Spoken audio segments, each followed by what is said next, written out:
Hello friends, இது வரைக்கும் பண்ணதுலே ரொம்ப ஸ்பெஷலான ரெசின் ஆர்ட்னா நான் இதை தான் சொல்லுவேன். ஏன்னா கஸ்டமர் அவங்களுடைய ஃபேவரட் டீச்சருக்காக இந்த ஆர்டரை நம்மக்கிட்ட ப்ளேஸ் பண்ணியிருந்தாங்க. கஸ்டமர் சொன்ன மாதிரியே நல்ல கோல்டன் கலரில் நம்ம ஃபஸ்ட் லேயர் செட் பண்ணி வச்சுருக்கோம். நெக்ஸ்ட் கஸ்டமர் அவங்களோட டீச்சரோட ஃபோட்டோ கொடுத்துருந்தாங்க. அதை நம்ம சூப்பராக சேர்லலாம் உட்காந்துருக்க மாதிரி சூப்பராக எடிட் பண்ணி வச்சுருக்கோம். நெக்ஸ்ட் அவங்க கேட்ட மாதிரி கோட்ஸ் எல்லாமே ரெடி பண்ணி வச்சுட்டு அழகாக ஒரு பூங்கொத்து மாதிரி இருக்க ஃப்ளவரையும் ஒரிஜினல் ஃப்ளவர் ரெடி பண்ணி வச்சுருக்கோம்.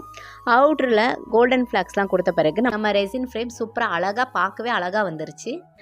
நீங்களும் உங்களுடைய ஃபேவரட் டீச்சருக்கு என்னெல்லாம் கிஃப்ட் கொடுத்தீங்கன்னு மறக்காமல் கமெண்ட்ஸில் ஷேர் பண்ணுங்கள். நிறைய பேர் சேனல் பார்க்குறீங்க, வீடியோ பார்க்குறீங்க. சப்ஸ்கிரைப் பண்ணால் இன்னும் என்கரேஜாக இருக்கும். ப்ளீஸ் சப்போர்ட் பண்ணுங்கள். இந்த மாதிரி கஸ்டமைஸ்ட் ஆர்டர் உங்களுக்கும் வேணும்னா ஸ்க்ரீனில் தெரியல வாட்ஸ்அப் நம்பருக்கு மெசேஜ் பண்ணுங்கள். தேங்க்யூ ஃபார் வாட்சிங்.